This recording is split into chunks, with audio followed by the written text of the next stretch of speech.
I've had the Inspector Gadget theme song stuck in my head all day long. And I'll tell you, it's because of TikTok. Not that the Inspector Gadget theme is like popular on TikTok, but there's this one anime song that they use for the AI, like the AI turn people into manga thing. And the song just got stuck in my head, but I don't actually know the lyrics of the song because it's in Japanese. And I don't speak Japanese. So whenever I try to, like, even just hum it, I immediately get it wrong. And then my brain auto-defaults to the closest thing that I know that sounds kind of similar. That being Inspector Gadget. So, yeah.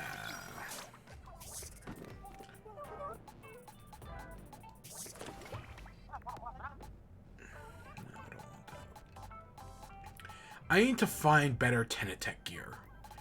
I need some Tenatech gear, but everything I have so far right now is garbage. Like, it's all this, like, low power stuff. Inspector Gadget.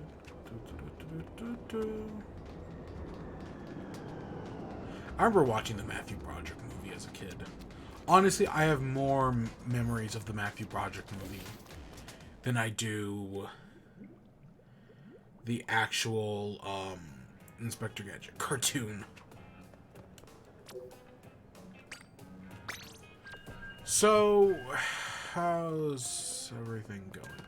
I'll be honest, I'm so tired today. Right, it's the holiday season, so everyone's busy.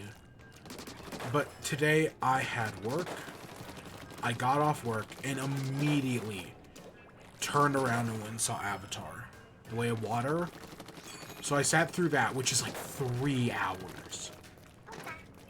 And then after Avatar, which we will talk about. We'll talk about Avatar at the very end.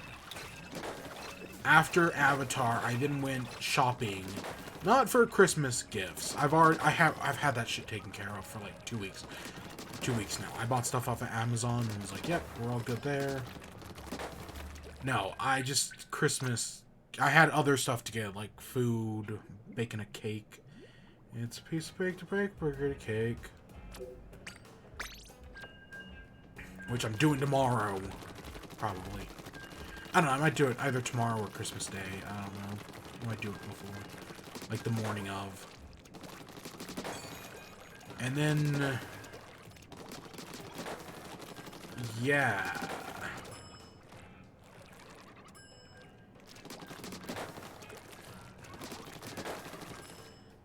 Oh my god, I need to sneeze.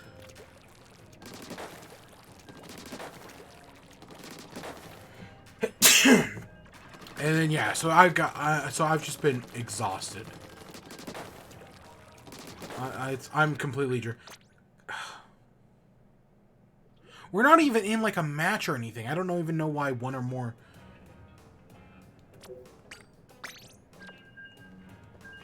God, did I get banned from Nintendo Online?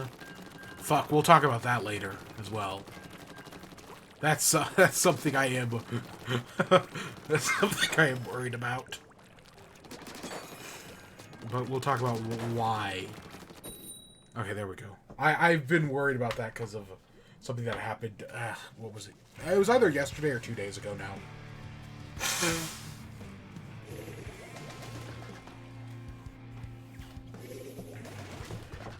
So I guess somewhere... So we're in Flounder Heights. And I guess somewheres in Flounder Heights, there's... On, like, one of the, like, apartments out there, there's a scary face. And, right, it was in the original version of the game. There was, like, this scary face outside the map. And I guess it's in this new version. Like, they're like... It's not like... Oh, it's like a little Easter egg. It's right there. You can see it right there. Yeah, it's right... I can see it. Yeah, so it was like, oh, we're gonna make, right, and it was like, it was way creepier in the first game, in my opinion. Right, like, it looked way scarier. But no, they actually, for this new version, they brought it back. Which I actually, you know, it's one of those details, like the ghosts. and Mario Galaxy. Or, I guess, 3D Land. Where it's like, there's technically no reason to bring them back. But they did it anyways. Right? It's just a neat little Easter egg, but you now know it's not something that someone just snuck in there. Right? It was completely intentional. And I actually think it's pretty cool.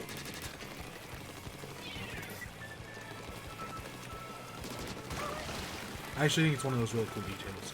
So, weapon-wise, as you know, last week I've been trying to learn support play. And last week I was using the Splattershot Nova, and honestly things weren't going too well. I switched over to the Splattershot Junior here. One of the variants. The variant with the Wave Breaker on it. And honestly, things have just been going a million times better. Like, I kid you not. Like, I definitely haven't... Like, I'm still stuck in A- rank, right? I've still got work to do to get out of A-. But, even still, I can already tell you I'm already doing better at the game. Just switching over to a different support weapon.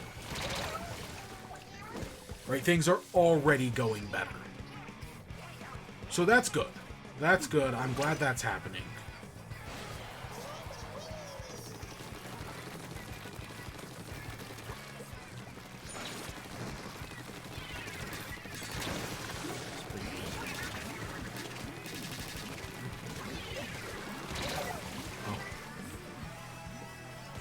So yeah, that's...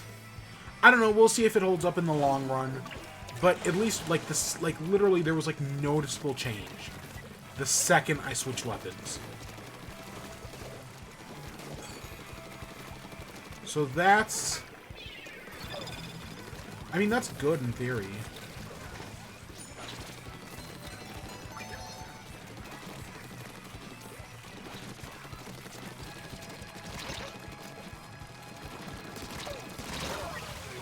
So yeah, we'll see how that all turns out. But at least, like, when I was like, I'm really glad I changed over to this other weapon. We lost. We got our asses kicked. Yeah. So tonight's show is gonna be short. I'm so tired. I want to go to bed. I've got a lot to do tomorrow. But, you know, and I honestly, I was like, I was flip of a coin on whether or not to cancel tonight. Because it's the day before Christmas. Nobody's even running a news show this week. Everybody's taking time off to, you know, be with family. And that's what I'm doing the next few days, right? But I was like, you know what? I'm here. I might as well stay awake for another, I don't know. I would love to say hour. It's going to be definitely an hour and a half. And then I just go the fuck to sleep. Right? Just pass out. We'll see about if that actually happens, but that'd be neat. But I'm tired. So, our one news story, I said there was, most of, like, the news shows that I watch, right, like, it sucks not having Nibeli on anymore, as I've said before. But all the other places I get my gaming news from are off on the holiday break. And I'm not traveling this year for holiday, right? I'm just going to my parents' place. So, right, I'm not doing any traveling this year, so I've got nothing to worry about there. So, it's like, yeah, you know, I might as well. Might as well. I do need to play Splatoon today. We'll do a little bit of this. We'll also do a little bit of Salmon Run. I should be working on Pokemon, because I have made good progress in the decks, but we'll talk about that. But no, I decided to, you know, let's boot up Splatoon. Right now, there's a random event in Salmon Run, right? It's all full random weapons. And the best Salmon Run weapon is back in the game, finally. So we'll definitely do that in a little bit.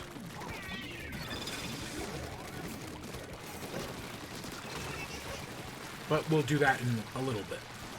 For now... Oh, God. So our one news story tonight is Indie World. So, you know, Nintendo does their Indie Worlds.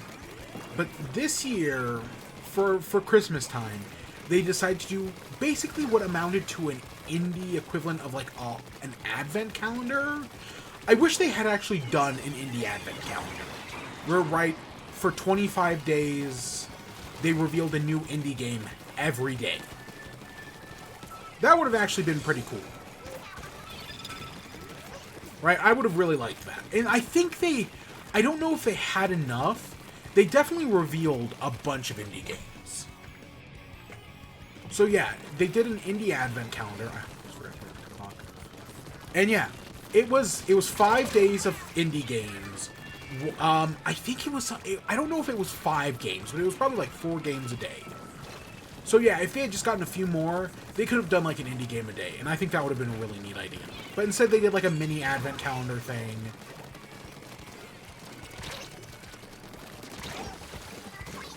And I watched of course I was watching them. I knew how it was going to end. I knew this was all going to end with Sports Story being like, because Sports Story was announced to be coming out in December. And that was it. That was the last we heard. And then Nintendo announced this indie game calendar thing. And I was like, yep, Sports Story comes out on the final day of this. That's how they ended off. Honestly, a good way to end it off, really. Because, again, Sports Story, huge. So, yeah, I got things from each day. So there were, 5 days. I picked one game from each. I swear you used to be able to kill someone doing that. Maybe in Splatoon 2.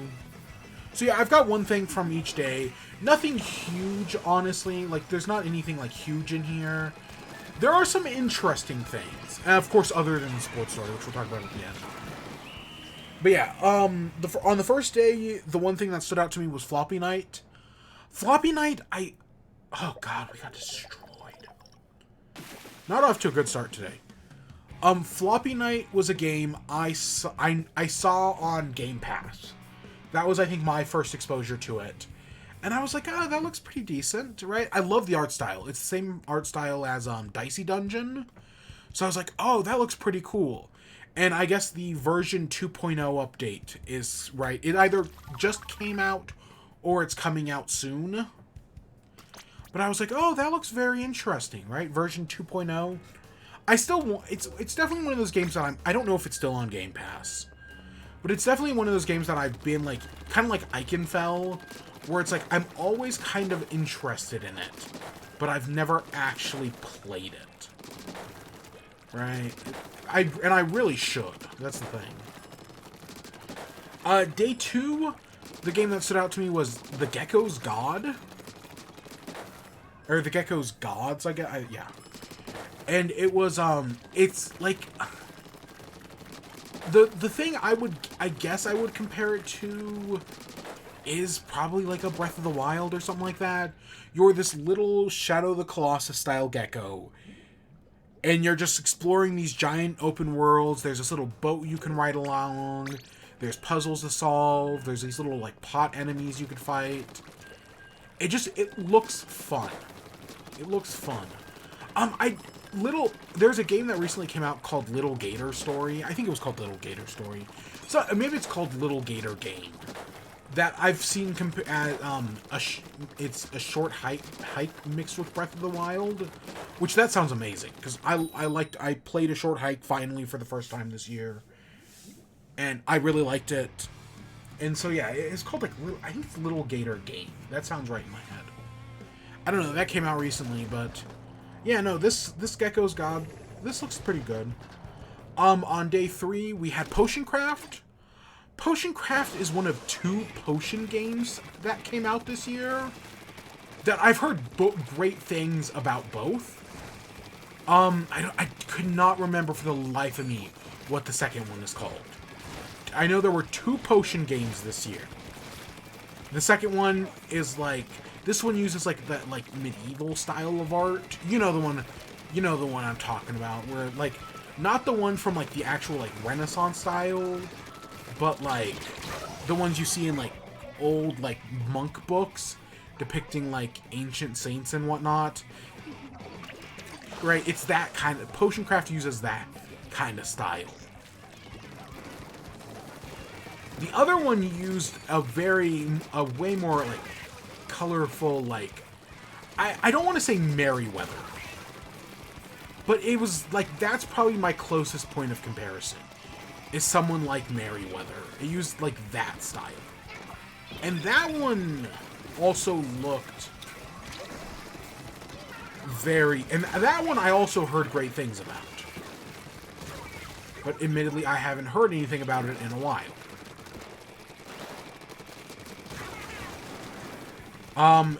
I think that came out this year. When I say a while, I mean, like, it's probably only been, like, 3 weeks. It has not been that long. I think it only came out, like a month ago.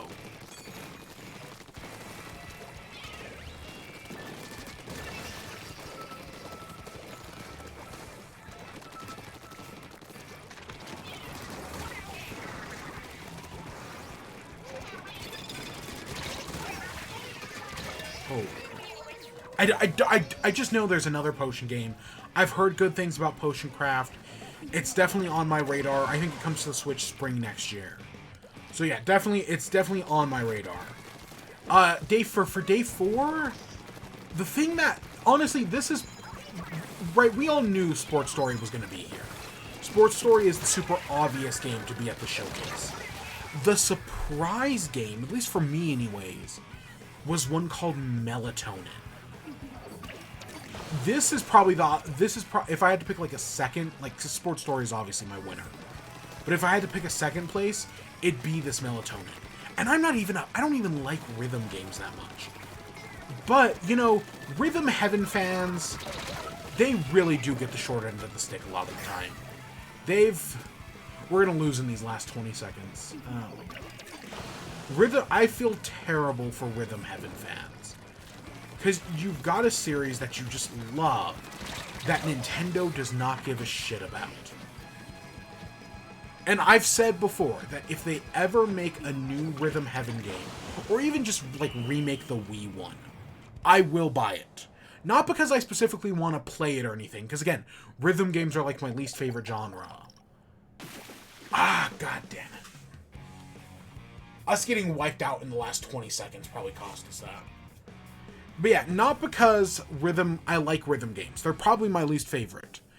But because I want Rhythm Heaven right? I want Rhythm Heaven fans to get more games, right? And I would hope they would do the same for me. That if Nintendo announced, like, hey, guess what? We're remaking the first Chibi Robo game. I would like to hope that Rhythm Heaven fans would be there to be like, yep, we get it. We know your struggles. We're here to help you out as well. Right? I'd like to hope they would do the same thing for me. Same thing, right? Same thing with Advanced Wars. Advanced Wars have been getting the short end of the stick for 10 plus years because the series is literally cursed. But yeah, I was probably going to pick up the new Advanced Wars, probably, even though I don't love real-time strategy or turn-based strategy, whatever it is. Elite Beat Agents, if they ever do anything with Elite Beat Agents, you better believe I'm there. Just to support, right? Support means a lot. You just gotta win one of these matches, man. But yeah, this Melatonin game, it reminds me of Rhythm Heaven. I think it is available now. There are definitely 1 or 2 people who I want to know, like, who I consider experts on Rhythm Heaven.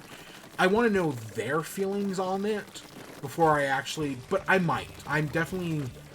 Because even though I say, right, oh, I don't give a shit about Rhythm Heaven at all, I see a lot of people on YouTube playing it.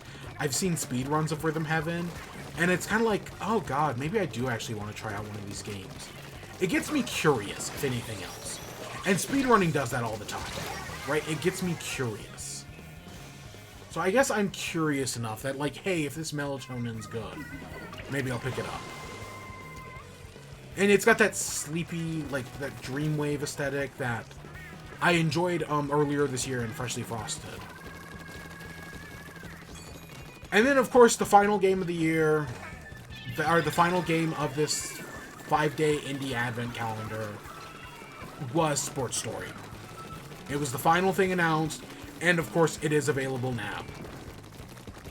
I have not bought... Again, I have been busy. It was announced earlier today, and I have been busy all day. I have not had the time to even pick it up. It's only like $15, as I realized.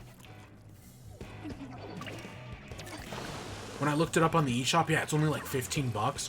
which is fucking criminal. Like, they could have charged probably, assuming it's as big as I think it is. Like, honestly, even if it was, there's this game that came out recently called Choo Choo Charles, and it's like a 3-hour game, and it started up the debate again on should a 3-hour game cost $20.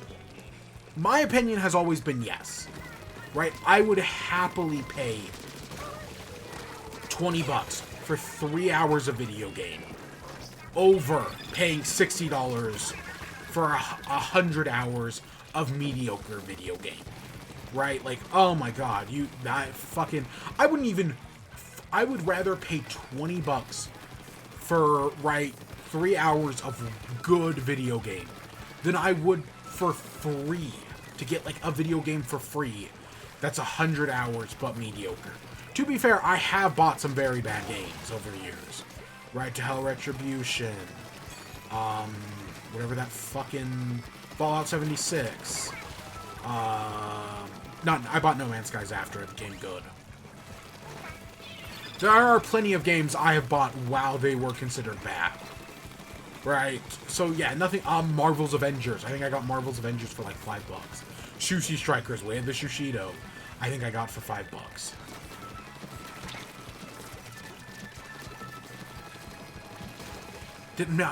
Fire Emblem Warriors, I think I got for $5, even though that one's actually not that bad from what I hear. But yeah, no, I think Golf Story was like a 20-hour RPG. I think it might have been like 15, but I think, right, even still, I'm excited to play it. It's one of those things where but like, do I want to play it? Like, I have some free time right now with the holidays. Technically, I will technically like next week. And it's like, I really should play it.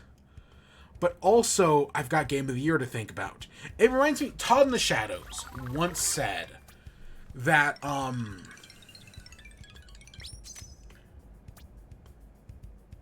ew. I'm gonna have to reshuffle some of those gear, especially those glasses. Ew. Todd in the Shadows once said that, he waits for the end of the year to make his best and worst list.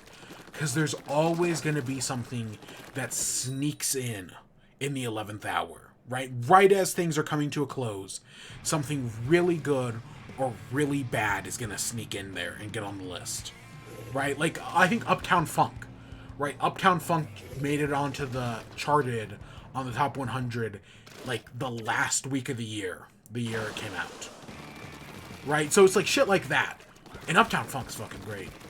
But yeah, stuff like that. And that's what Sports Story has felt like this year. It's like, oh yeah, it's gonna come out, and it could theoretically be my game of the year. Golf Story has been retconned into being my game of the year for 2019. Sports Story could easily be my game of the year. And, this year. Right? But it's coming in the last week of the year. So it's like, do I even play it right now? Just because, like, I've already started writing the list. I admittedly have not... That's a distraction. I have not finished writing my Game of the Year list. Mainly because I'm not 100% sure what my Game of the Year is going to be. I really wish I had played Elden Ring. So that way I could just say, oh yeah, my Game of the Year is Elden Ring. Boom, call it there. No worries whatsoever. But no, I didn't. So instead, I'm actually really struggling to, like, pick something. But yeah, Sports Story could come in final minute and scoop it all up. It's totally possible. But I don't know if I will let it. You're a distraction. I don't know. It's definitely something that, like, I'm thinking about at the moment. But it's like $15, so I'm going to buy it. And there is also an indie game sale going on right now. A few things to highlight. Golf Story itself is on sale. Golf Story, right there. I know Sports Story just came out, but the original Golf Story is on sale right now. And I've said it before, and I'll say it again. It is, in my opinion, a must-buy Switch game. Because as far as I know, it's not on any other system. I don't think it's on PC. I'm pretty sure it's Switch exclusive. And it is, in my opinion, a must-buy. And it's on sale right now. I'd be amazed if it was more than $10. I wouldn't be surprised if they were selling it for like $7. And yeah, it's a must buy. So go pick up Golf Story. Easy high recommendation. I know Ooblets is on sale right now. I think that's 30% off. So I recommend picking up that. That game's pretty good. Unpacking is 30% off. Spoiler alert, that game might be making the Game of the Year list. I don't know, maybe. Hint, hint, wink, wink. It's somewhere's on there. So yeah, go pick up Unpacking. I recommend. I think it's on Game Pass as well. But if you don't have Game Pass, easy Switch recommendation. Easy. It's a great game. It's a great little... And again, it's another 3-hour game that's easily worth your time. Return of the Obra Dinn is 30% off. I'm amazed Papers, Please has never come to Switch. I was thinking about that recently, right? Specifically with all the Vampire Survivor stuff. I was like, what other famous games haven't made it to Switch? That would make a lot of sense. And Papers, Please is definitely high up there, if not number one.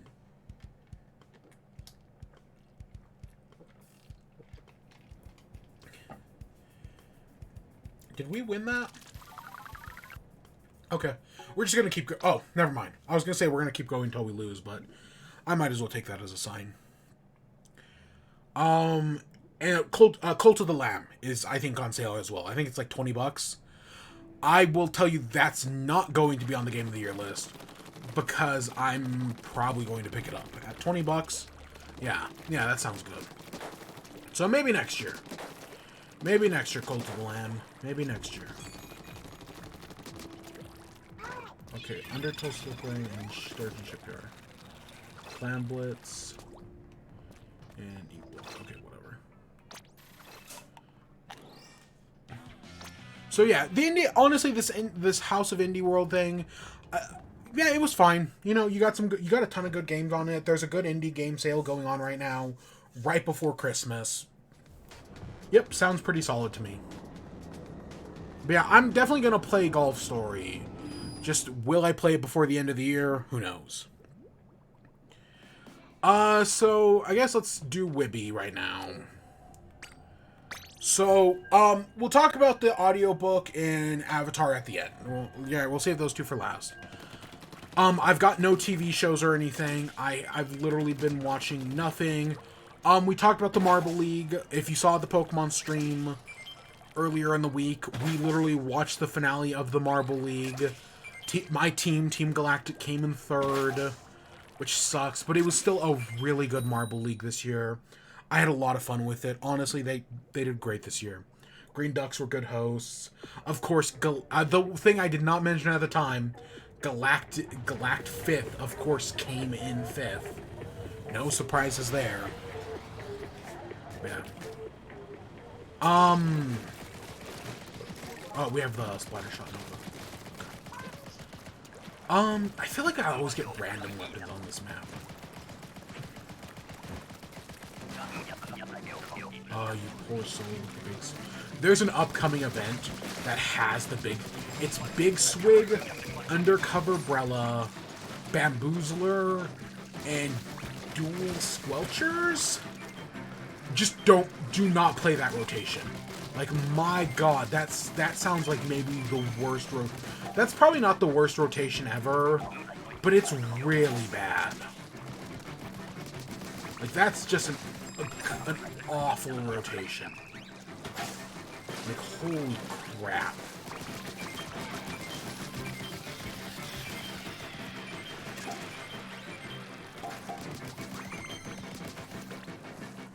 Just talk about a terrible rotation.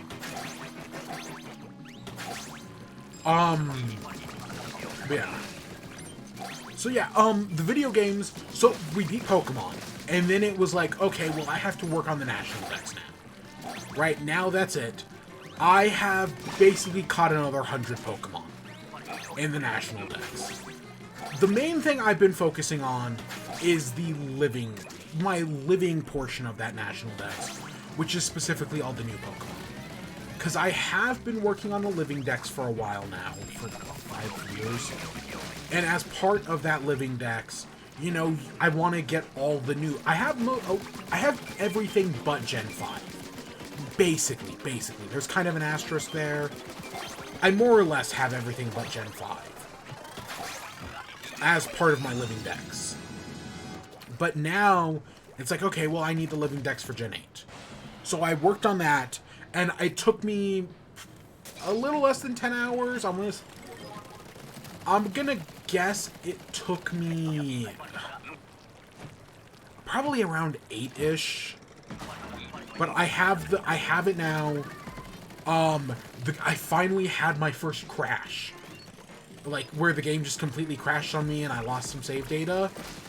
Right at the very end. As I was finishing up the dex. I got, like, the last 2 things I needed were Mabostiff. Oh, we had to disconnect those things. Mabostiff and the olive thing. And right as I finished it up, the game crashed on me. And I basically had to go get Mabostiff in the olive again.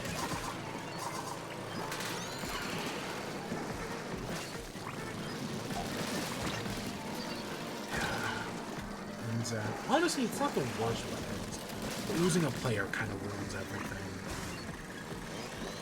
Yeah, so I needed those 2 Pokemon. I got those 2 Pokemon. And then, yeah. But I was able to get them back. Honestly, it was harder to get the olive back than it was Mabostiff. Mabostiff was pretty easy. But the olive, the 3rd stage of Smoliv, I just could not find Olive again. I found a wild Olive, and when I went back to get another one, it just was not spawning. So that sucked. That was like, oh, this sucks. But other than that, right, I was able to get I just went and caught a normal Smoliv and, right, leveled it up. But I got that done. And then after that, the next thing I really need... So that took me... we beat Pokemon on Wednesday, and I literally worked on it basically all my free time on Wednesday, later that Wednesday, and then on Thursday, well into probably Friday morning. Right, I probably finished it up on Thursday, but I also did some competitive training. Because I was like, okay, well now that we've got this, what I want to do is I want to start getting competitive Pokemon. But to get competitive Pokemon, I need a 5 IV Ditto. But to get that, I'm going to need to be able to lift my weight in competitive battles. I need to actually be able to, like, do good. So, you know, we can just use hyper training, right? They sell bottle caps now, which is very convenient. So I'm like, okay, I'm just going to buy some bottle caps and hyper train, IV train, which I've done IV training so much. It's really easy to do. Iron Hands, right? We were given the Iron Hands in one of the streams. And I was like, yeah, we'll just use that.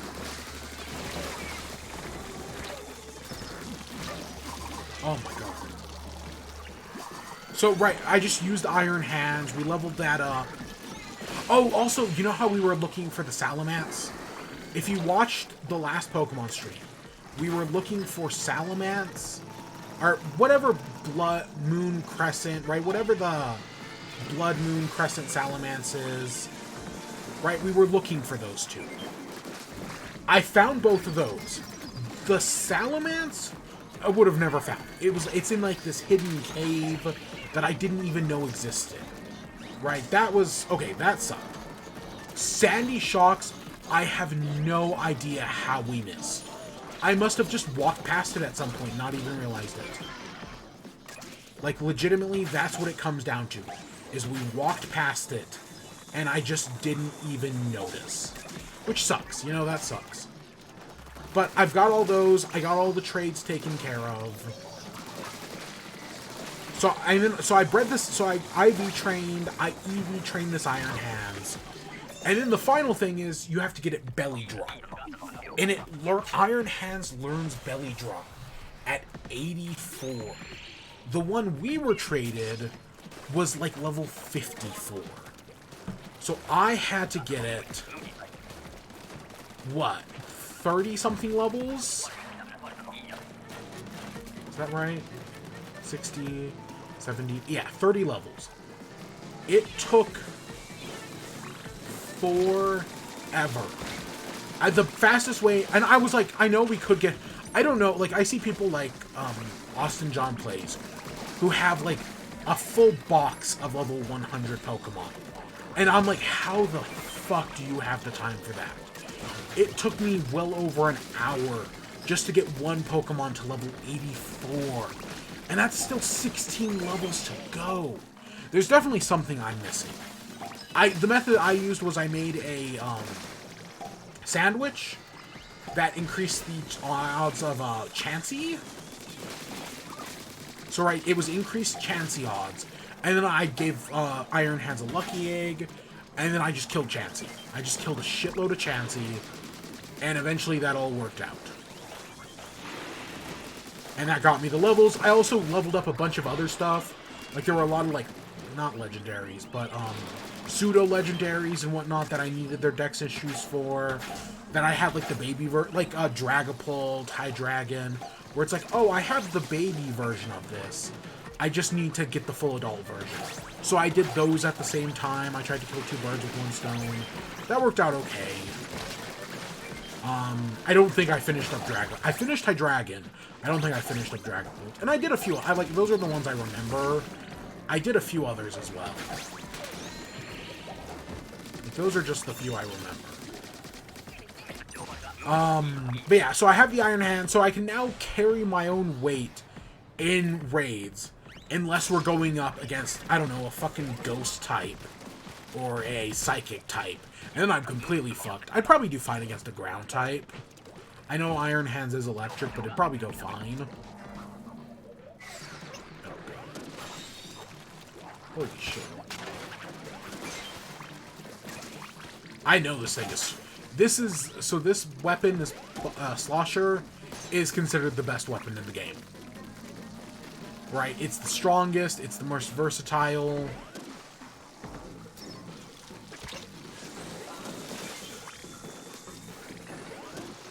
It does the most damage. And you can use it to kill buckets, which is maybe the best thing about it. It can't do everything, obviously, but it's very, very helpful.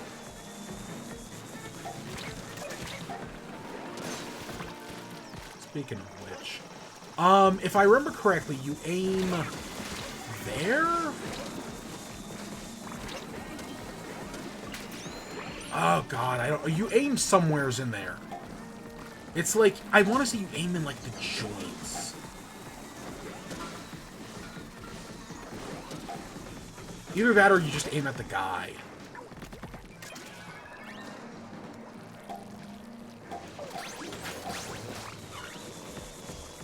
Where's the other one?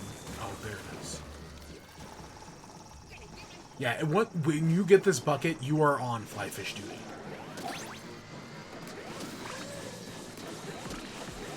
Maybe you just aim at the guy in the middle. That seems to be working the best.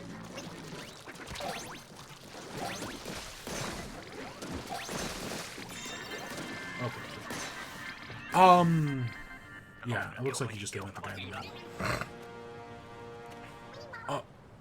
Every time I hear that music sting, I expect Kozuno. So yeah, I got the Iron Hands, so now I at least can somewhat lift my weight. I can do good in that.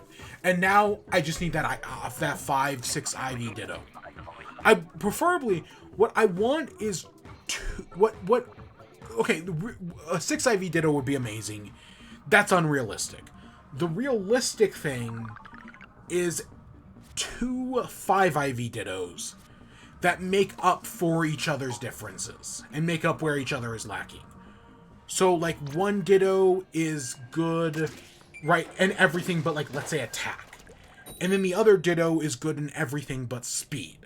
So those two make up each other's differences, right? They make up for each other's weakness, and with two perfect, right, with two of those dittos, you can basically get anything you want. So yeah, that's what I need. We'll see if we right now, technically I've had no luck. What happened, the other place you can get dittos is there's a code specifically designed to trade dittos in hopes of getting foreign dittos. Right? So like, oh, you go on this code and you trade an American ditto for a Japanese ditto. Right? That's how these codes are supposed to work. And that's kind of how they do work. Except when I went to, I had two dittos. If you watch the playthrough of Scarlet and Violet, along the way I found two dittos. The one we used, right? We found two dittos. Oh my god, that just one-shots it. Oh, I'm out of ink. So we found two dittos along the way. So I was like, oh, I'll just take the dark type ditto and trade it. And who knows, maybe I'll get lucky and get a good ditto along the way. I did, but not in the way I like. Somebody traded me a ditto that was, it was a Korean ditto that had perfect IVs and was shiny. So I was given a fake ditto. And I was like, fuck, man. You always hear stories about this happening to other people. And I was just like, fuck, what do I do? So I just destroyed it. Because, right, I know the Pokemon Company will destroy people's games for this. Right, like, they'll ban people online for this. So I was just like, fuck. So I just destroyed it. And, you know, hopefully nothing happens. But yeah, so I did technically get that 6 IV Ditto I wanted, just not how I wanted it, in a way that I had to destroy it. So that fucking sucked. I did eventually find another random Ditto that I traded and got just a normal Japanese Ditto. I think it's got maybe 2 perfect IVs. You know, that's just for Masuda method stuff. And then now I'm just going to hope to find a normal 6-star Ditto. Right, that's the hope. Find just a normal 6-star Ditto, 5 6-star Ditto raid to get me the Ditto I'm missing.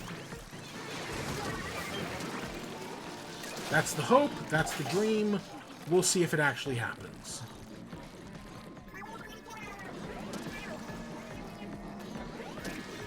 Stay still.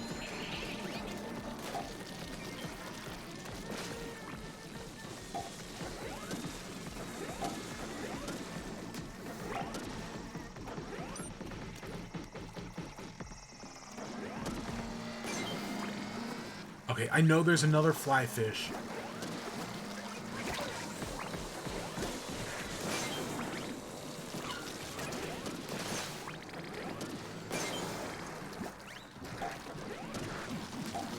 Oh, we just barely missed. So yeah, and that's where I am right now. Right, I did the Ditto thing like last night. And then that was where I ended off. But I've now got stuff to at least deal with some of this stuff. Don't know how it's all going to turn out in the end, obviously. But, you know, I can hope. I can have hopes and dreams that will eventually find... Right, that I'll eventually find my 6-star Ditto, because that's what I really need. And then, when it comes to the national decks, as long as I don't get banned offline, I feel pretty confident about everything but Miraidon. Right now, I have no way to get Miraidon in my national decks. Other than that, I think I can figure out the rest. Right? I'm at, like, I was at 150 when we beat the game. 3 days later, I'm now at, really just 2 days. Because, yeah. I'm now, basically, I'm at 150, I've got another 100 things. And it was really just, and it's not really, like, catching anything new. I mean, there were a few exceptions, obviously. There were a few things we hadn't caught. But it was mostly just leveling stuff up, right? Oh, we had, whatever baby Mabostiff is. I just needed to evolve it. So, boom, once I evolved it, oh, look, we're all good. Now we've got Mabost Chief, or whatever. Mabostiff. I think it's called Mass Chief is the little one. Right, boom, we've got that. It's all taken care of. It's a lot of shit like that. That's just like, okay, let's just level up this thing and call it good there.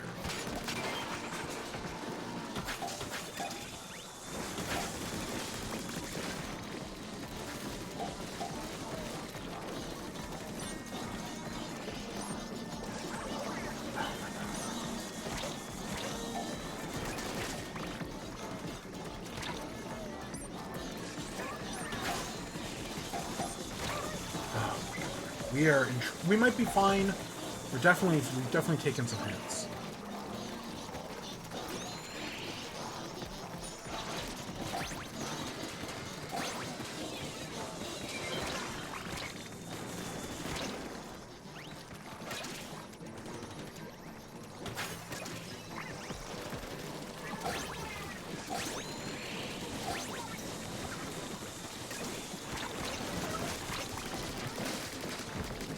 Yeah, so yeah, but yeah, I've still been playing Pokemon. The other thing I've been playing is, this was earlier in the week. So this was on like Monday and Tuesday. I booted up Mario Kart again. Because one of the things I talked on last week about how one of the things I want to do is, do all the time trials in Mario Kart to get the gold wheels. Because I would love to just 100% Mario Kart, more or less. So I needed those gold wheels. And you have to do all the time trials. So the entire time I was doing Pokemon, I was listening to my audiobook. And before we were doing Pokemon, I was, for that like day or two, and there was something else I was listening to as well, but don't worry about that.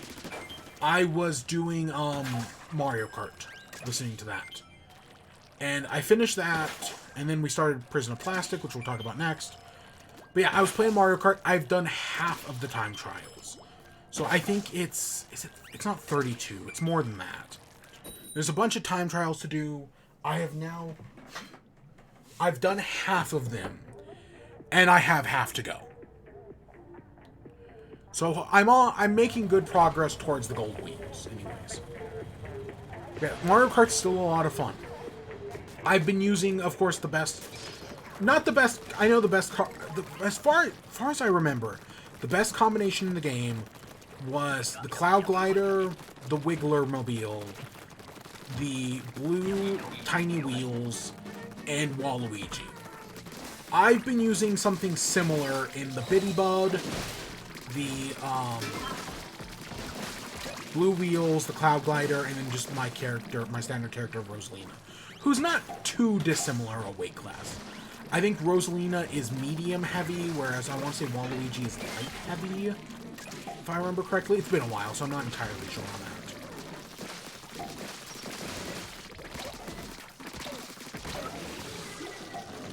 But so I've been working on that. And then, yeah, and honestly, really a lot of the time trials don't give me any trouble. The only ones that really, like, give me struggles were the last ones in the Crown Circuit, right? Sky Gardens, Rainbow Road. I had already done Dry Ruins, which I do not remember doing, but yeah, I did that one already. Because there's like honestly, for all the time I've put into Mario Kart, I've actually put very little time into the time trial mode. Ghost trials and all that. Now, I'm all about the Grand Prix, racing with friends, right? Stuff like that. Right? I specifically am talking about Mario Kart 8 here, I guess. Probably on the original Mario Kart back in the day. Admittedly, I don't remember the original Mario. That's how you got gold wheels back in the day. It might have been.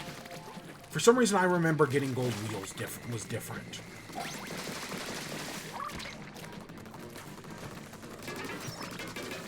Because I feel like that's a change they made for Mario Kart 8. Because I know Mario Kart, or Deluxe, I mean, added Gold Mario. So, yeah. Okay, just don't.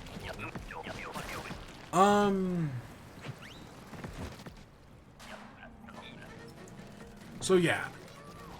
Anything else? There hasn't been anything new to try, you know. I haven't been massively disappointed by any new soda or anything. Again, I thought the thing was fine, the fruitcake. I have not had another one since that stream, though. There's always like, oh, right. It's one of those things where it's like, oh, I could just have a glass of water or a fucking...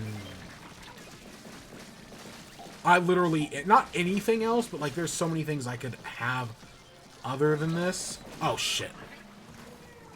I was really hoping to trigger it, and then we just jump back into bounds.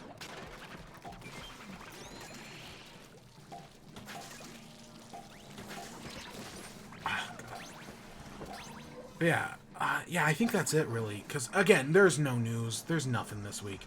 It's Christmas time. It's Christmas time, and it's once a year. Because Christmas only... I could have turned around and thrown that. Whatever. Because Christmas only comes once a year.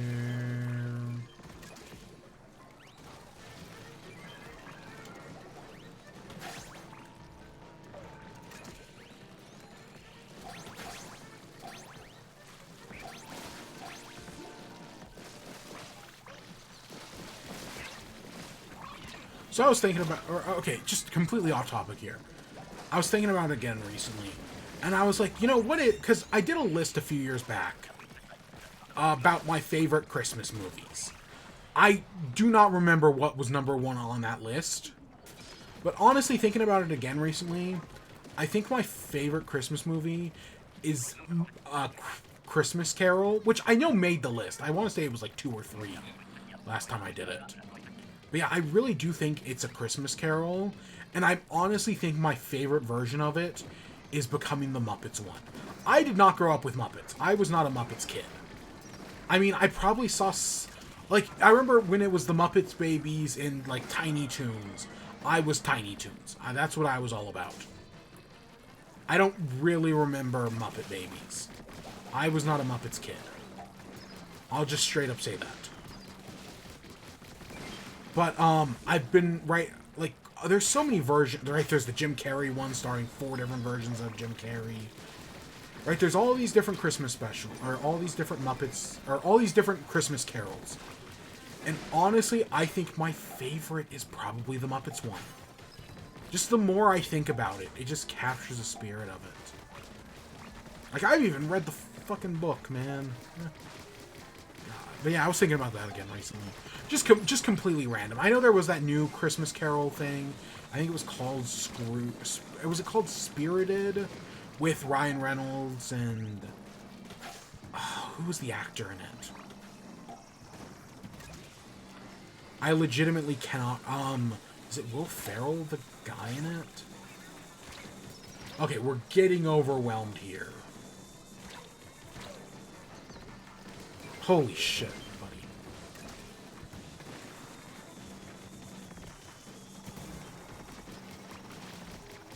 Okay, we met the quota, that's all that matters.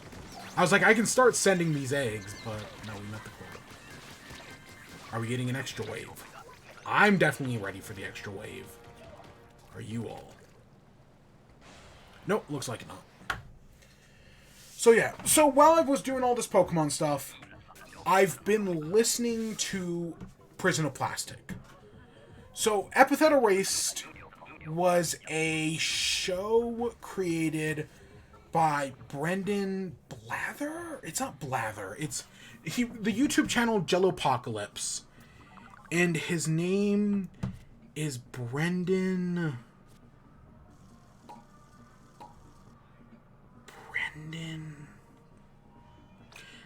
something. Brendan... God, I don't... Oh, wait. It was right there. I was just going to say I don't... Brendan Blabber. B-L-A-B-E-R. So, right, it's a series that originally... right, I was a fan of Jellopocalypse back in the day. And even some of their modern stuff. Like, they recently put out a video that was creating a sound-type Pokemon video that I do recommend. Honestly, that video at one point brought me to tears. It was so funny.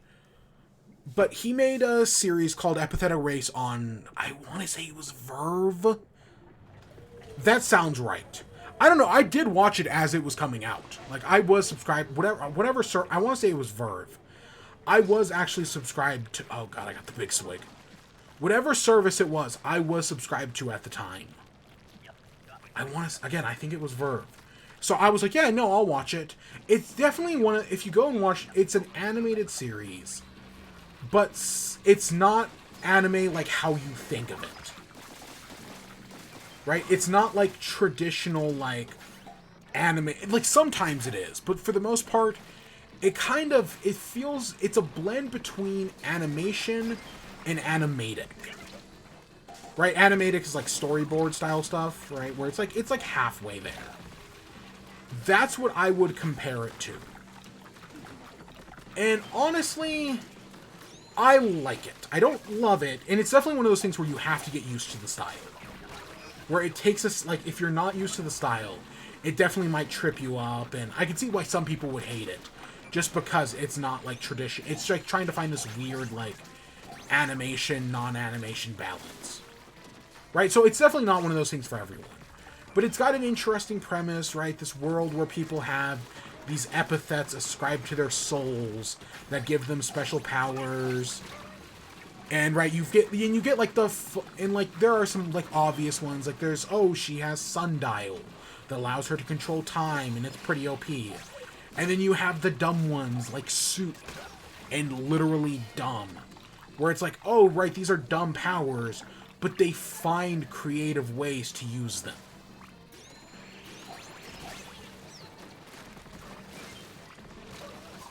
Oh, God, please survive. You just have to... You just don't die. Just don't die.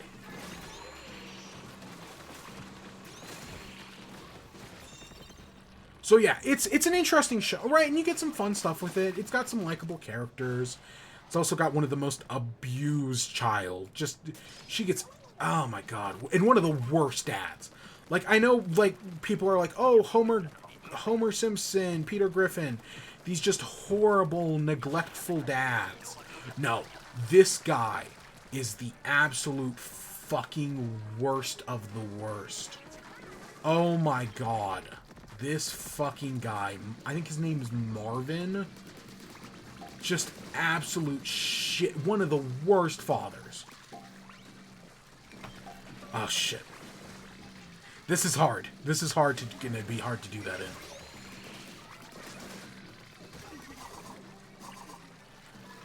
Come on, where are you guys? This... Honestly, high tide ruined that. If that was low tide, or just normal, I mean, we could have done that. High tide ruined that. So yeah, it's just the absolute worst fucking father. And there's a point in Prison of Plastic where, Giovanni Petard, Vincent Murder, calls him out and is like, you are my #1 enemy, buddy. Go fuck yourself. And I was like... I mean, he doesn't use the fuck word, but other than that, I was like... Yeah, you know, this guy's absolutely terrible. And he is like, and they do completely acknowledge that, yeah, no, he is a terribly neglectful parent. And, like, child services should take his children away. But yeah, the first season, the first, like, 4 episodes, and I actually, because we knew the audiobook was coming out, like, this month. Because it was a book. Okay, so there was originally a TV show, or, like, a show on Verve. And for the second season, they made a book / an audiobook. And they've got all the original cast back and everything to, you know, do the audiobook. And so knowing that it was coming out, I actually did rewatch the first season recently. Because it's all on YouTube for free nowadays. You can just go watch it on YouTube. So I went and watched it on YouTube. The first 4 episodes, everything to do with the museum, Lady Mira, a fantastic himbo. Whose name I'm forgetting, but he's the barrier guy. Just one of the great himbos, right? Just fantastic. Perfect personification of the trailer. Right, all the stuff with the museum, Giovanni Petard, the bonsai blasters, that stuff's all great. The second half of the season, though, that follows the cop Percy, all cops are bastards. All cops are bastards. Giovanni Petard, as they just try to, like, deal with this amulet. There's the gold guy, whose name I do not... Is it Rick something? And then, of course, Zora. The second half of the season just isn't as good. The first half, I think, is everything with the museum I like. The second half, not so much. So I was glad that in this second season, or in this Epithet Erased, Prison of Plastic, this book, second season, however I'm going to label it. I'm going to use probably multiple words. Oh, I was like, why isn't anything spawning? They focus entirely on Molly, right? Molly is the main character. I mean, yes, they took some of the Giovanni Petard's back in it. We get introduced to Molly's friends. Fenica Feeney? I think she goes by Feeney. And Trixie. And they're, her supporting cast is, they're a lot of fun. Trixie being the one normal person in a house of criminals. They use Mundy, which, I mean, I get it, but yeah. As, like, for people who aren't inscribed. And then you have Fenica, who's the world's richest girl, who's literally comes from, like, a family that fights witches. Where, like, every 100 years they have to fight a witch. And that's like background detail. Like, that's mentioned maybe once or twice. Her being the richest girl is pretty common, but no, like, the whole witch fighting thing, barely explained. Because, it's not really important. It's just like, hey, guess what? This girl has to fight a witch right? This family fights witches every 100 years. And, of course, they do hint that Trixie is inscribed, that they can, talk to ghosts and they can make potions and everything, but they don't actually know what her word is. And, that's interesting, because that's definitely something where it's like, how do you know what your word is? Is it just something you feel in your soul? Right? Like, that is a question I do kind of have. And they don't really answer it still, but they mention, like, oh, kids, right, who hope they have an epithet will just stare up at the dictionary, looking through words, hoping they find one that matches them.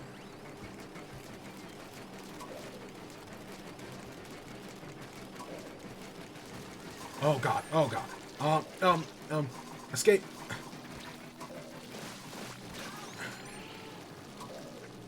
Oh my god, I'm so busy trying to steal our eggs from getting stolen. And yeah, that's it.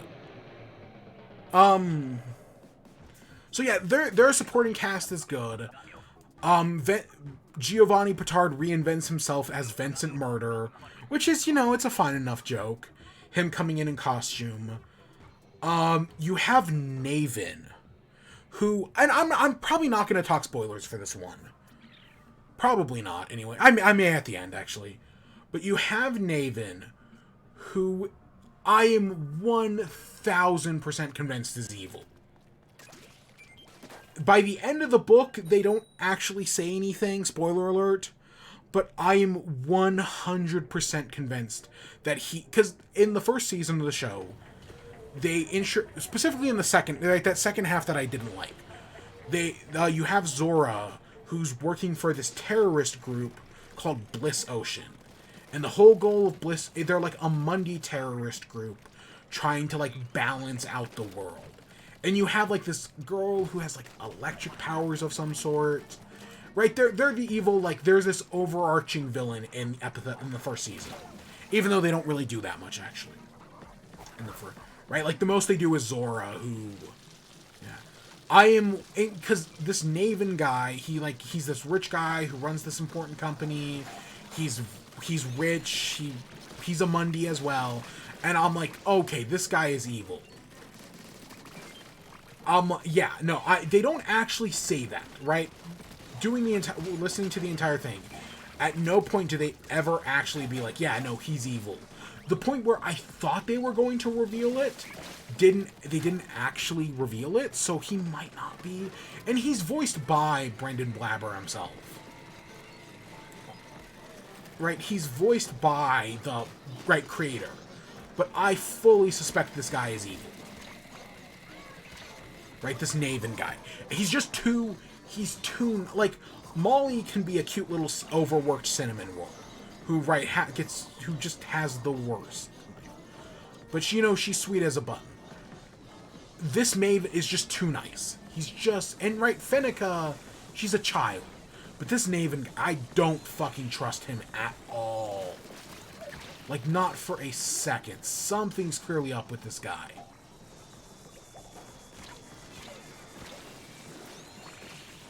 Something is very clearly up with this Naven guy. Because there's specific... spoiler alert for... I'm just going to put up the spoilers for like a second here. At one point, near the end of the book, Lilith... Her name's... Or is her name Lorelei? Fuck. I think it's Lorelei, actually. I think it's Lorelei. Molly's older sister is talking to Naven, and she says something about how, like, she wishes... Right, she wishes she never had these powers. Right, she basically she doesn't actually say she wishes her epithet was erased, but she basically says that. She says it without saying it, and I was 100% convinced. Because immediately after she says that, the like, bubble they're trapped in goes away. Like, the bubble fades. So I was like, oh, the bubble fades because Naven erased her powers. Because the show's called Epithet Erased. Right? Someone's got to erase the epithets at some point. And in the first season, there's this amulet that has the power to steal epithets. That's like the whole crux of it. Right? That's what Zora wants for to give it to Bliss Ocean. That's what they want to do to give it to, that's why Mira is stealing it. Because she wants to use it to, steal Molly's epithet to reduce the amount of pain she's in. But yeah, when Lorelei says that to the Naven, I was like, oh, he's gonna erase her epithet. No, he does not do that. They do. That was definitely what I thought, and for like the next like 20 minutes, I was in suspense. Like, oh my god, did this show actually do that? They didn't, but I really thought they did. That wouldn't have surprised me at all. So yeah, that's my one, like, spoiler. Another character you have, and I'm turning off the spoilers now, is, you have this guy, Rick Shades, who is just some guy they find from, like, washed up on the beach. And you learn a little bit more about the world building in this one. Because, like, in the original show, they make mention of Canada. So we at least know Canada was real. But I feel like this book kind of retcons it, where instead now people live in countries that are, like, it might still be the same world, but they live in countries based off of biomes. So, right, Molly and her family live in Sweet Jazz City, and you learn Sweet Jazz City is in Taiga country. And so they explain, like, oh, these are all the different countries of the world, and this guy, Rick, is washed up from Ocean Country. That's where he's from. He's from Ocean Country. And, like, Ocean Country is, like, this... Right, they're the fucking, Atlantis from the most recent, from Black Panther Wakanda Forever. Right, it's like the secret society that's been hidden away. We don't really know much about them, except for they're powerful. I mean, technically, that's not this. Again, technically, like, nobody knows about Atlantis in Black Panther, but still, you know what I'm saying, right? And so you've got this guy, Rick, who washes up on shore, and through him we learn about Ocean Country, that there's, right, how their society works. And Rick Shades, like, he talks like a supervillain. But he's not evil. Right? Like, that's the whole thing. He sounds evil. And, like, his power, he has, like, the soulmate power that allows him, like, when he becomes when he becomes someone's friend, not soulmate, but when he becomes someone's friend, his soulmate power activates and allows him to use the same powers as whoever he's soulmates with. So, right, like, when he becomes soulmates with, I think, Phoenica, like, I think that's the first one, like, you get this black, like, lightning strike, and then now all of a sudden he's got all of Phoenica's knowledge, right? Everything Phoenica knows, he now knows. It's that sort of thing. Kind of OP, you know? But yeah, you learn about him and how Ocean Country works and whatnot. It's definitely one of those, right? Kind of like, because honestly, I don't even think the season mentions Bliss Ocean, because that's really not what it's about. But it's definitely one of those things where it's like, okay, we've set this up for the larger story, and same thing here with Naven, right? It's something we've set up for the larger story that does not get paid off here, right? It's just something that, you know, if they do another book, if they do another TV show, if they do I would not be surprised at all if they do a graphic novel. Right? None of that would surprise me. Let's see, who else am I forgetting?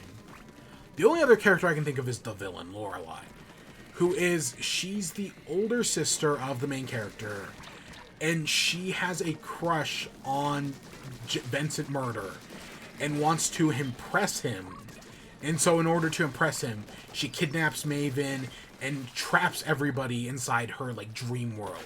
Because she's basically got the exact... Right, whereas the hero has the power to, like, silence and, like, make things quiet. Her power is, like, the exact opposite. She can make things loud. And she can literally make, like, imaginary worlds. And she's going on, like, these fantasy adventures in her imagination. And they're kind of getting out of control. And again, it's one of those things where it's like, it probably would be less of an issue if they didn't have the world's worst father. And then, of course, they don't have a mother because she passed away. And yeah, you know, like, she's definitely a bratty kid. But I definitely don't... I don't hate her. Like, even... Like, some shit goes down, obviously. There are some... Oh my god, there's a moment... In the... I think the title, Prison of Plastic, right? The title... where the book gets its title from. Where I was just like, holy shit. They went there, man. I mean, again, it's all G-rated. But, yeah, you know... This book can get very serious. And I respect it for that, you know? So, And yeah, but yeah, she's got her funny moments, she's got her serious moments, her really fucking serious moments. And yeah, anything else I'm forgetting? Like, there's no, like, right, like the first season where it's like, oh, we're gonna do four episodes in one story, and then the final episode in a different story. Nope. One story for the entire season. It honestly went on, like, you know, like, part of me is like, yeah, you know, like, right when you think it's wrapping up, no, there's then, like, another, like, 2 hours left. But I think that's honestly fine. I did look at the... So, I listened to the audiobook, right? Because, like, they've literally got a full voice cast for the audiobook. And I was like, okay, color me curious enough, you know? I gotta check this out. So that's how I listened to it. But I did take a look at the book afterwards. And they did occasionally, in the book, there are occasionally illustrations, which are very neat. I think having illustrations was like, yeah, okay, part of me kind of wishes there were a few more of them, honestly, looking through the book. And I kind of wish I'd known they were there. Right. But, yeah. But I like it, right? It's basically... And, like, there's a lot of characters from the first season that just don't show up at all. And, like, some of them I get because, you know, they're literally in jail. Like, Barrier and Mira.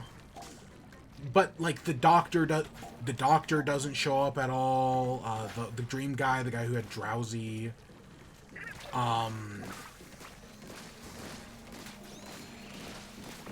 Who else doesn't?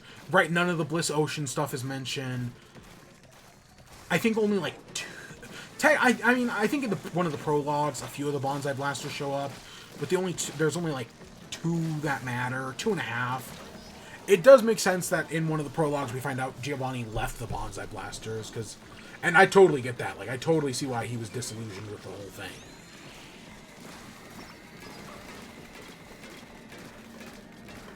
Right, that's something that makes complete sense to me.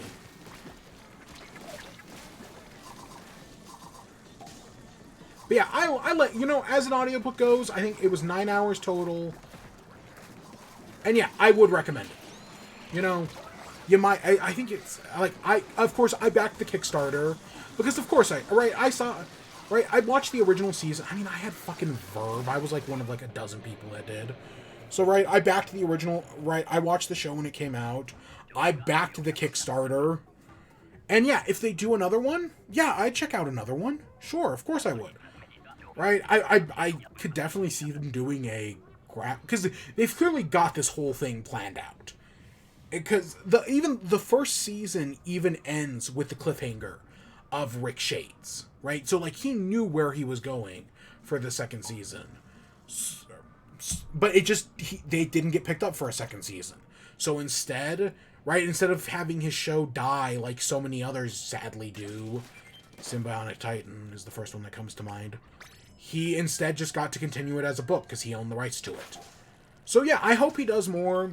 If he wants to, if he needs backing, if he decides to do another Kickstarter to do a third season, fully supported voice cast, audiobook, all that, yeah, I'd be there day one to support it again. Because I liked it. And again, there's a lot of story-specific stuff. Like, there's a lot of stuff in the bubble itself. A lot of the conversations between the two sisters that I'm intentionally just not bringing up. Right? I just recommend it. It gets intense, but it's really good. It is. I do really like it.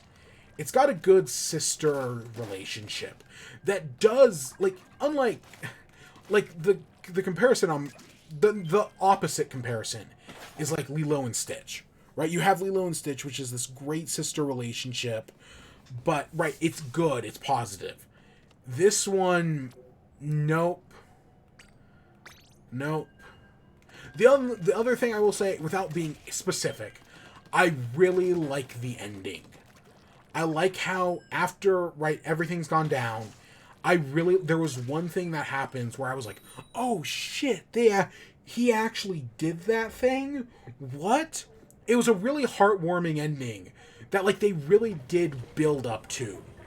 Right? Because there's this whole debate about, because, right, Lorelai wants to be a villain, right? She's attracted to Giovanni, but she's also like, hey, right, can I be your henchman for your villain team? And it kind of it walks the line of, what's the difference between being a bad guy and being a bad person? Right? What's the difference? And that's something they do address. But the ending, man. Of course, the difference is capitalism. And the book literally says that. Like, I'm directly quoting from the book at one point. That capitalism.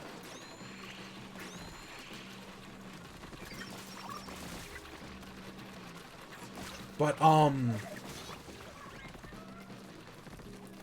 on.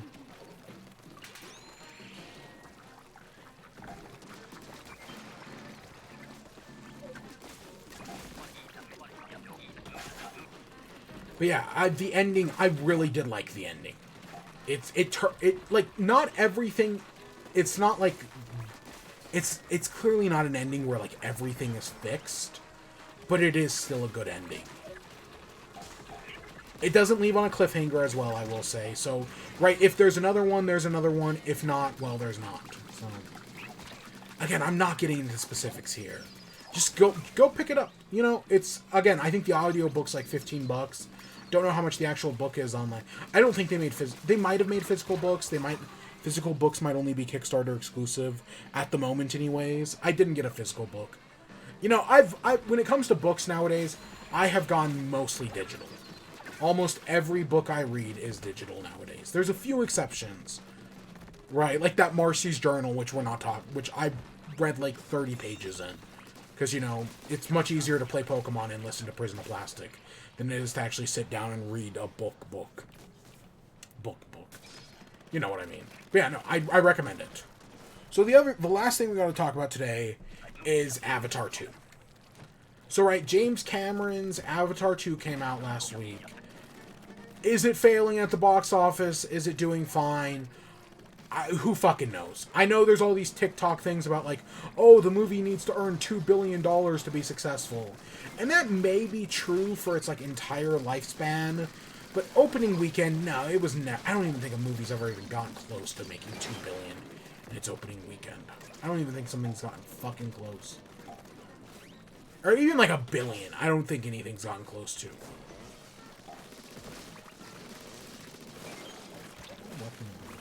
Oh, am I using an arrow? Honestly, I completely forgot which weapon I was using.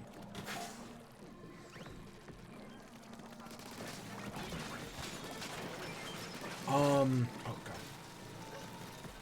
So yeah, Avatar, you know, so I did rewatch the first Avatar. And you know what? It was... I'm definitely one of those people who have said, like, oh, Avatar left no cultural impact. And I stand by that. Right? Like, the big one for me, honestly, like, all of the things about... Like, yes, did I make a joke at some point in the past, 13 years about the fact that nobody can name a character from Avatar? You better believe I did at some point or another. But the bigger thing for me is the fanfiction thing.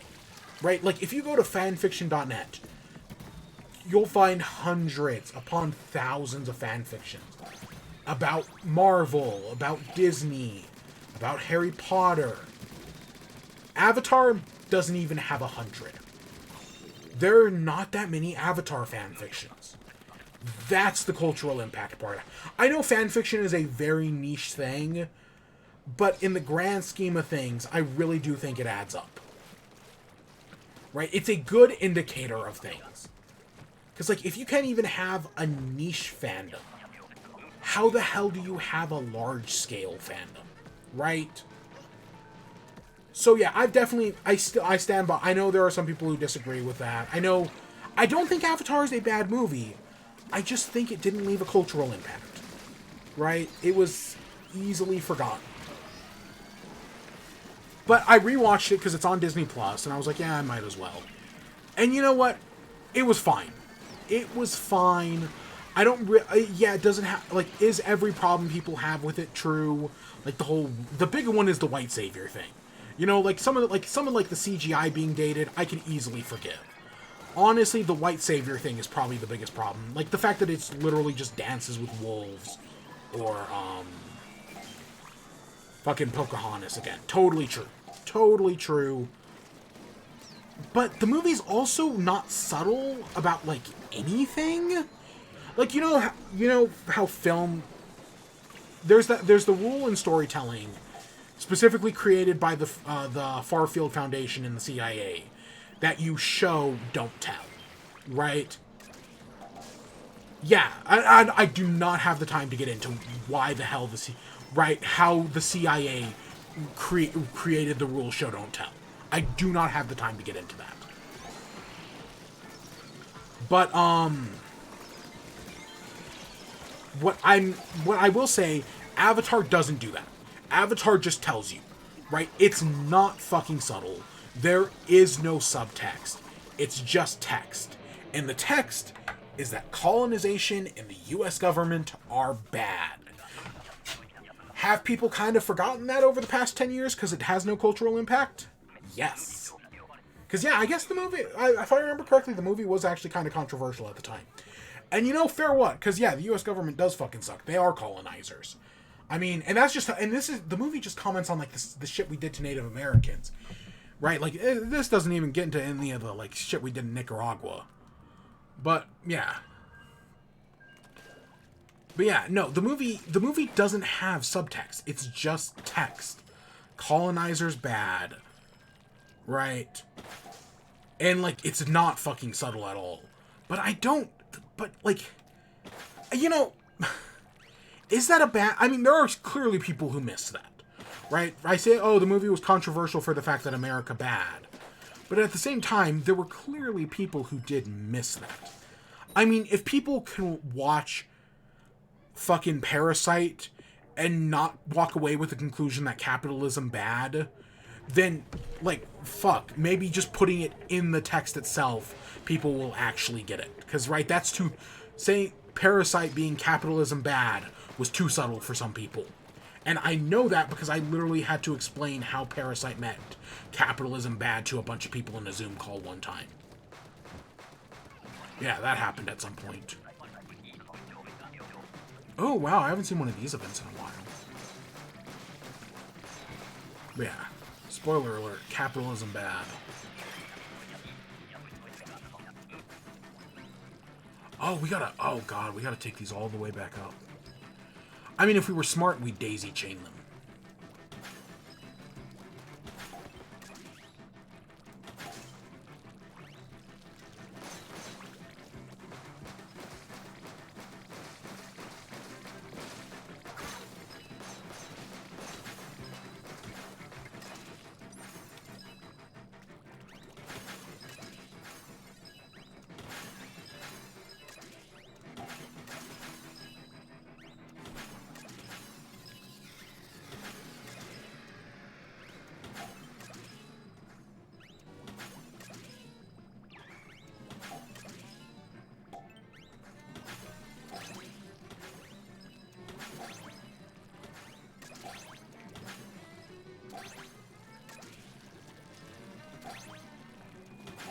Oh, and these are worth 2.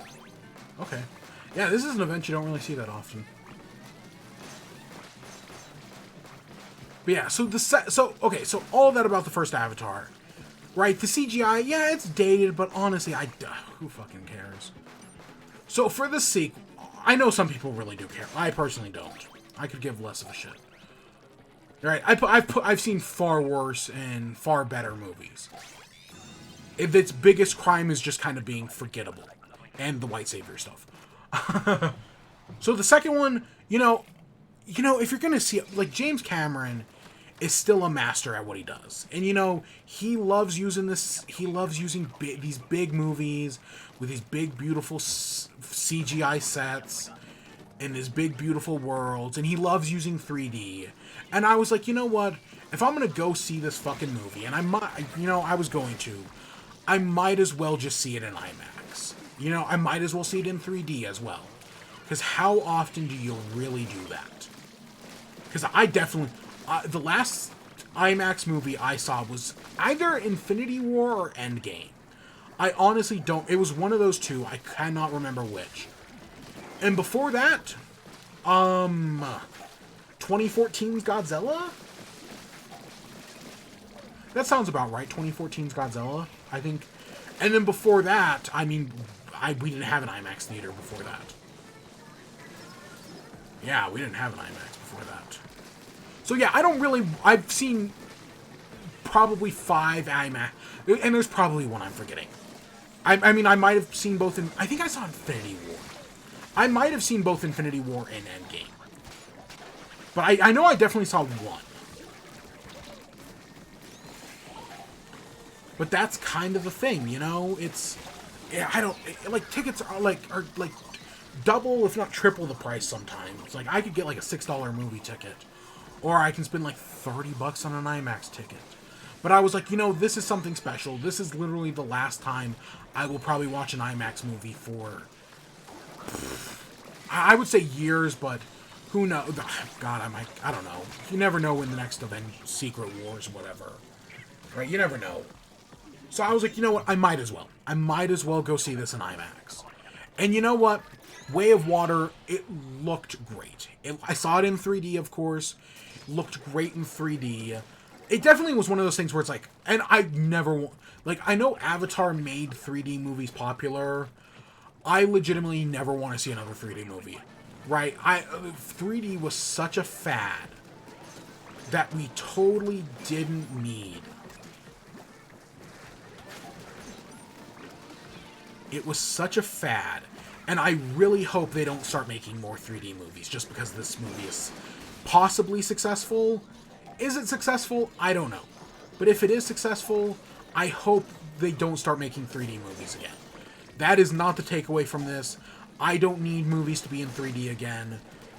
No. It's just not worth it. It just ain't fucking worth it for 3D movies to be a thing again. Because that's what the first movie did. Oh, now everyone's doing 3D movies.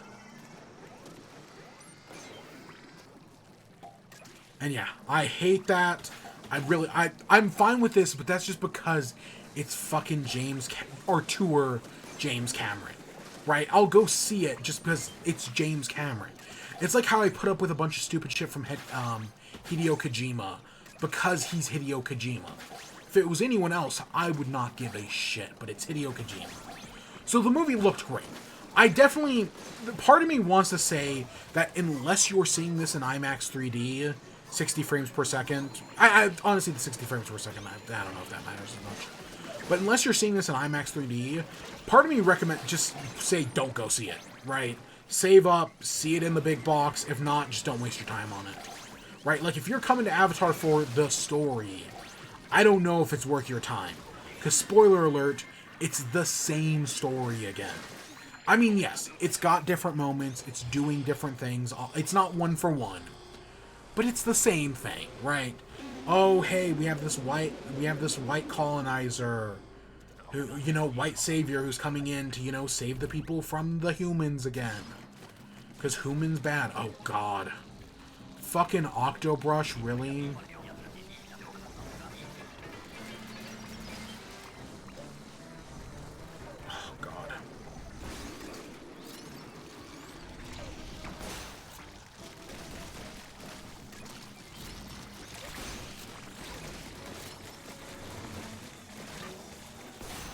So yeah, it's definitely...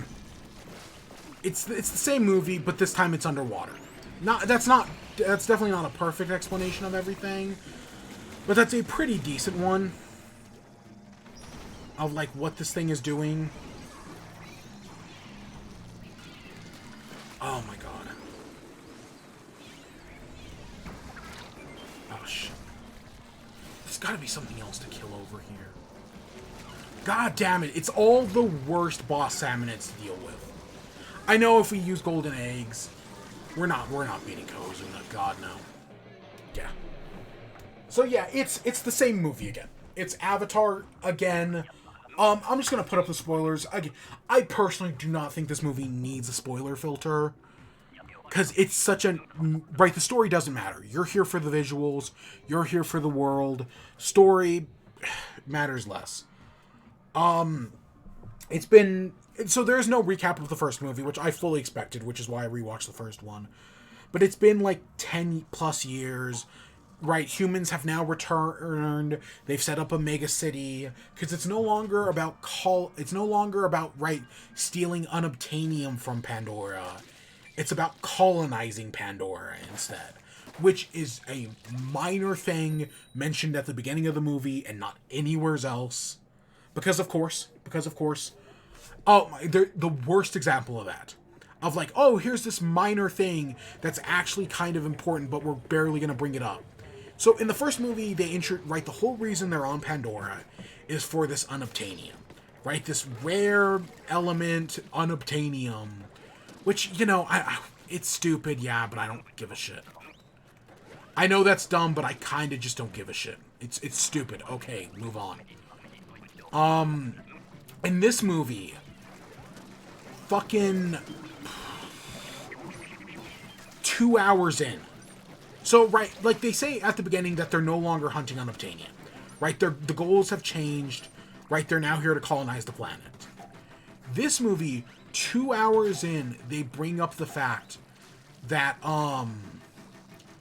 they're basically hunting these whale things for what is effective. I don't remember exactly what it's called, but it's ambergris, right? It's basically ambergris. And that's why they're hunting these whale things, is to get just a small vial of ambergris. Because whereas unobtainium was worth $10 million... per like kilogram, this ambergris stuff is worth like $80 million per kilogram. Oh, look, it's worth so much more money now. Oh, ambergris, right? That's how they're funding this whole operation. Okay, in a world of billionaires, is $80 million actually even that much? But yeah, because you know how in the first movie there's that scene where they take down the tree, and it's actually, and it's one of the more striking scenes in the first movie, right, where they have this big moment where the tree gets burned down, and it's actually, like, it's one of the more memorable things about the movie. This movie, the equivalent of that scene is we follow this Australian poacher who like his whole thing is that right, he's hunting these whales, and like that's right, like, and that's we get basically an extended look at how they kill these like whales, these space whales. They're, I don't remember exactly what they're called, something like that. But yeah, it's this whole thing about how they kill these space whales, and that's how they're making all their money. And that's this movie's equivalent of burning down the tree. And it's... I personally, I think the tree was more striking, but that's just because it was grander. Right? Them burning down the tree was like this big thing. Whereas, right, like the whale hunt just isn't...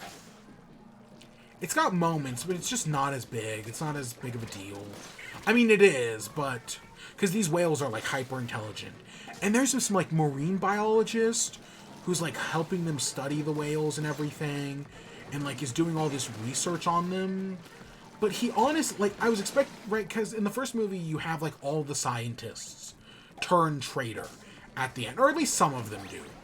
and are like, oh, well, now we're gonna, right, and then you had Michelle Rodriguez, who I completely forgot was in the first movie. And yeah, right, you have all these people turn traitor. Not in this one. In this one, there's like this marine biologist who, like, I could have seen it happen, but no, he doesn't, because I think he just dies. Because they mention that, oh, he's studying these whale things, but the only way to fund his study is to study how to hunt them. He has to study them and study how to hunt them at the same time. So yeah, that never really happens. But yeah, I think the tree thing is more striking. Jake Sully in this one, he has kids now. One of them is Sigourney Weaver's kid, who's literally just played by Sigourney Weaver, which was because it was like definitely like I'm watching the movie and I'm like, okay, this actress I recognize, but I don't know from where. And then at the end of the movie, it's like, oh, that was literally just digitally de-aged Sigourney Weaver, but also blue person again. Definitely show, because, like, definitely if you watch the first Avatar, Sigourney Weaver as an Avatar definitely looks very much like, oh, it's just her. It's just her, but blue. And this one, no. This kid looks, right, like, you can see the resemblance, but it's definitely not as striking, at least in my opinion, right? It wasn't, like, you could, like, I could see she was familiar, but I couldn't exactly place it. But yeah, he's got his kids, and he's trying to save his kids from doing the thing, right? And so they run away.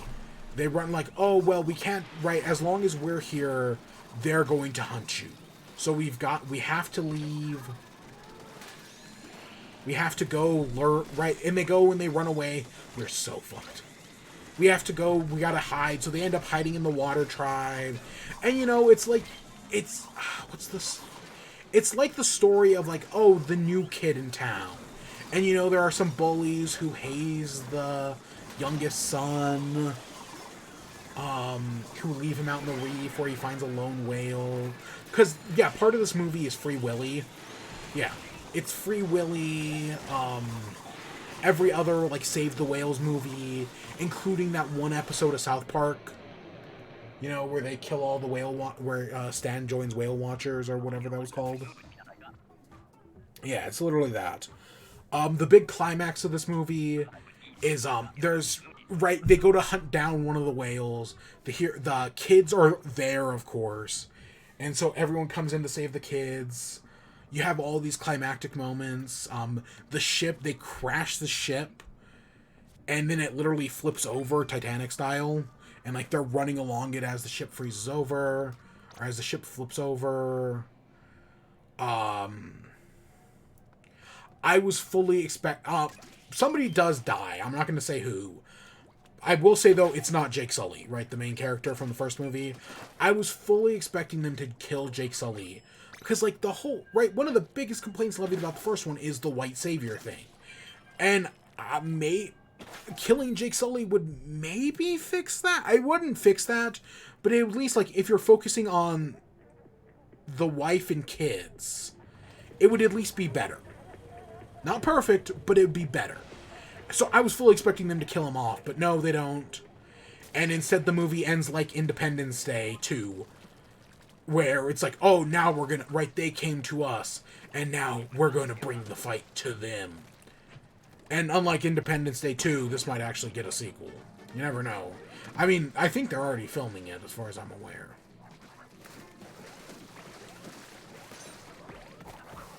But I think visually, yeah, this movie is stunning, right? It looks really good.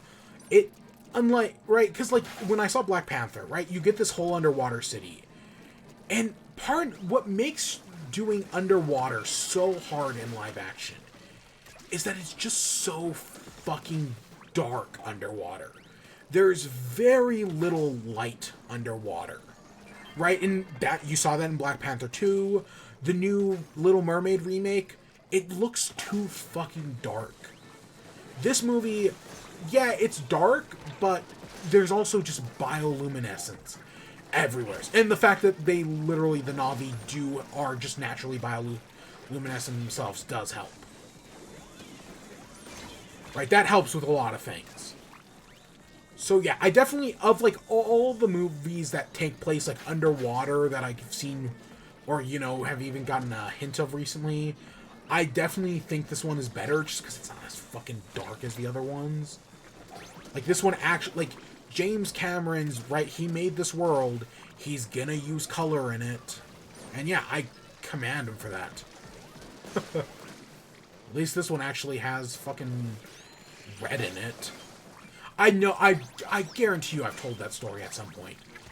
But real quick, the first time I watched Avatar, I did not watch it in theaters. The first time I watched it, I saw it on a DVD rip. Like a DVD camera rip. And I think I was over at a friend's or something. And because this was 13 years ago. I mean, God, was I even in high school then? 13 years? I might have been. I don't know. If I wasn't, I was in middle school. But yeah, I saw like a DVD camera over at somebody's place. But for some reason, the way they coded the DVD or whatever, the way they did their encoding process, it didn't have the color red. So everything in the movie was blue or yellow, and there was no red. And because neither of us had seen the movie before, we didn't know. Like, we could tell something was off, but it's like this strange alien world. So we weren't sure? So yeah, it's just one of those like weird things that, yeah, that was my first experience with the movie Avatar. And then I think I did see it later, because that movie was in theaters for like a year. So I think I did see it later on, like actually in theaters or something. Because I know I did see it corrected at some point. I never saw it in, again, I didn't have an IMAX. I don't think I saw it in 3D. But yeah, no, that's definitely something where I'm like, oh god, yeah. But no, I do like, for the story, whatnot, nah, who gives a shit? Right? Like, I don't, really.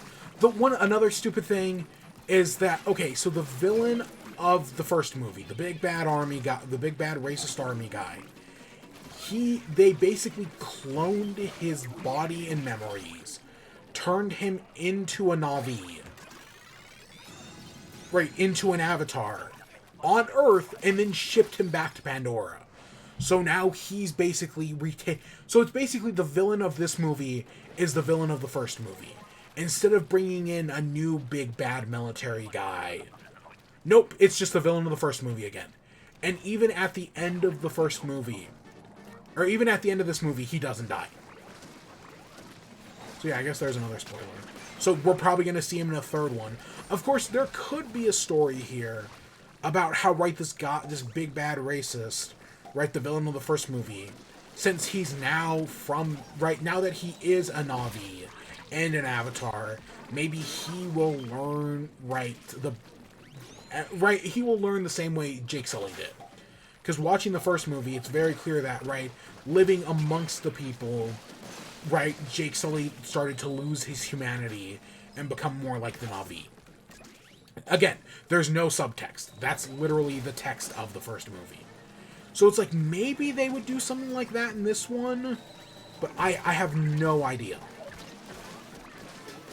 They might do that, they might not. Because also, right, along with Jake having like 4 kids, one is Sigourney Weaver's.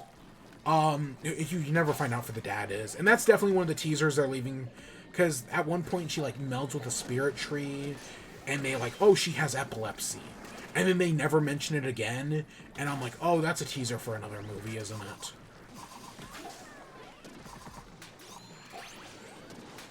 But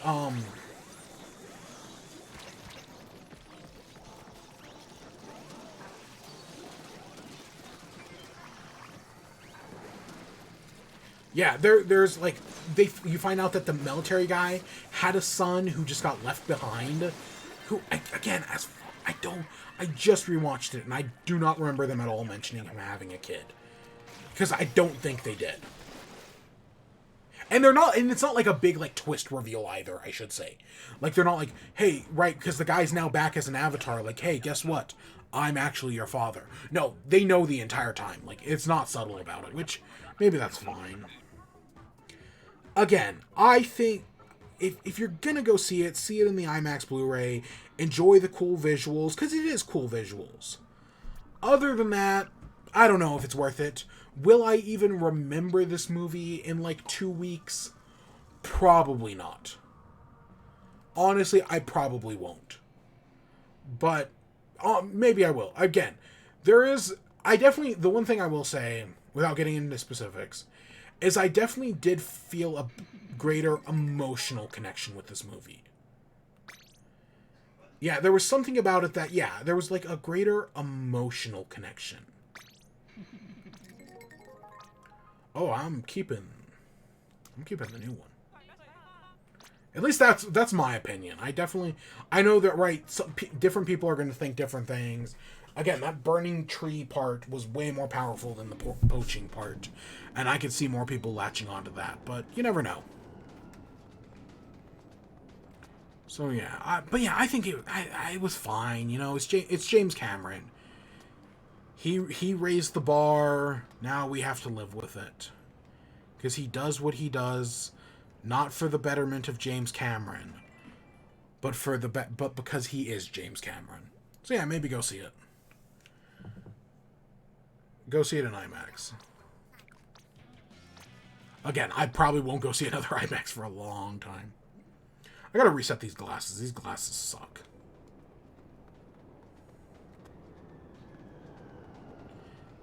Yeah, I'm trying to get right now that I'm using a different weapon. I'm trying to get better stuff. And right, I've mentioned last time that I needed an ink refill weapon, and I finally got that ink refill in this shirt. And honestly, it's done wonders for me. Having the ink refill shirt has been so great. I'm gonna scrub this. I'm also gonna scrub the shirt as well. I mean, it's okay, but I want to scrub it as well.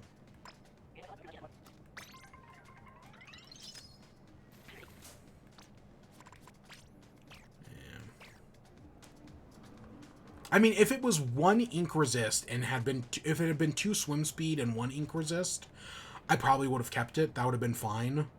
But having 1 of each, nah. Because that's what I want, is two swim speed and an ink resist. I would be fine with that. Glasses, I kind of don't really care. Again, I need some good 10 attack gear. So I guess that takes us to the end. Return of the King. You bow to no one. It's a very powerful weapon, man. And honestly, it's just for the fact that it can take out the fly fish. If that's what makes it so strong, because fly fish fucking suck. They're the worst enemy. And yeah, having a way to even if they had more ways to hurt them, I'd be fine with that.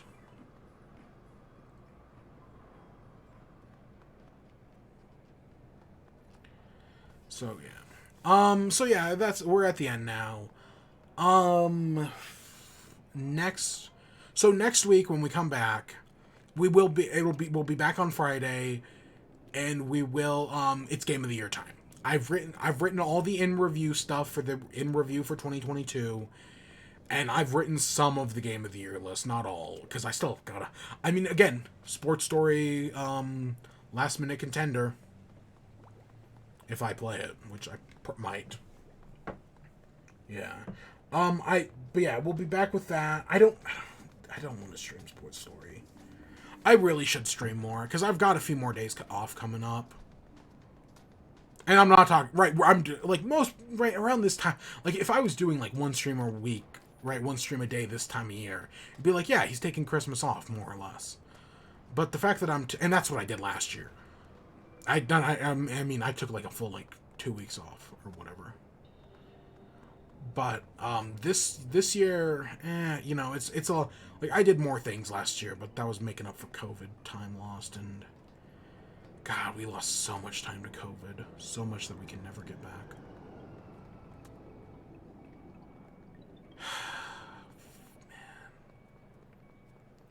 But yeah, we'll be back. You know, Game of the Year stuff, all that jazz, and then it's 2023. Yeah, I've got a cake to bake now. Well, tomorrow. I'm going the fuck to sleep, man. It's been a long... I mean, I watched a 3-hour Avatar movie. Honestly, for 3 hours, I will say it didn't feel 3 hours. I've definitely seen 3-hour movies that felt infinitely longer. Right? I know some people would probably disagree with me. No, I didn't feel the 3 hours.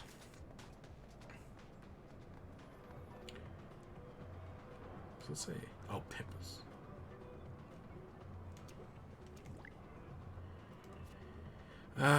But yeah, this is where we're gonna end off for today.